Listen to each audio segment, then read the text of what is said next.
Athir Muslim Al-Tamimi and his family have been in the United States for more than a year. He fled Iraq as violence and death threats increased and friends were killed. I lost a lot of friends, and I'm still thinking of their families. Beautiful wife. But once in the United States, the former computer salesman's troubles were not over.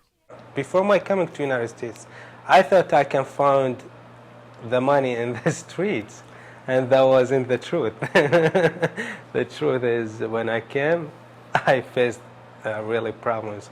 Finding work, any kind of work, is the main problem, especially as the U.S. economy slows.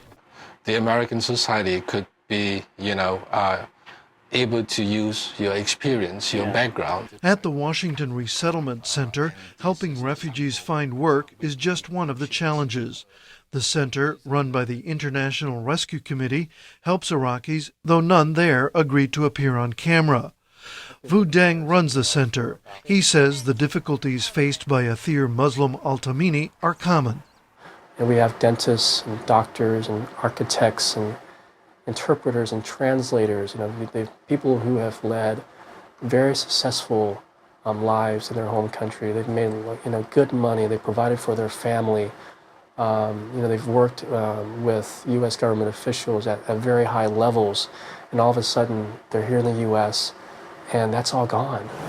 One or two. Abu Talib, who does not want his face on camera, is such a case. A university graduate and commercial pilot, he's having a hard time here in the U.S.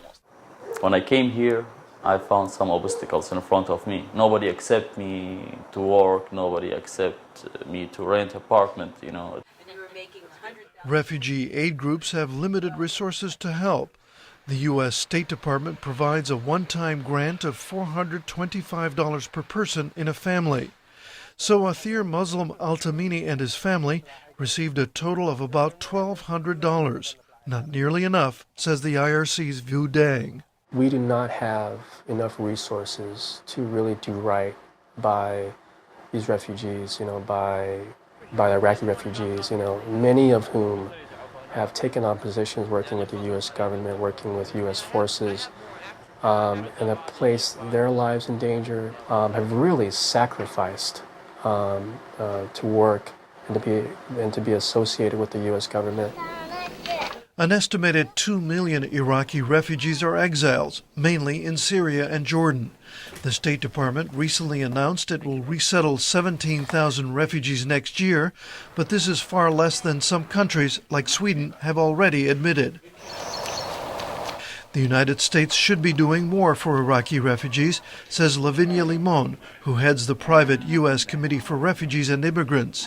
She says President Gerald Ford in 1975 moved quickly to allow Vietnamese refugees into the country after the fall of Saigon. President Ford stood up and said, we will take these refugees. And in 9 months, we processed 130,000 Southeast Asian, mainly Vietnamese, on our shores. That was without computers, okay? And we managed to do that because it was a national priority. For Abu Talib, who looks in vain for the mail to bring answers to his job queries, and Athir Muslim Al-Tamimi, their plight is hardly a national priority, but they remain determined. I'm here to make new life for my family. I don't own my life. My family own my life.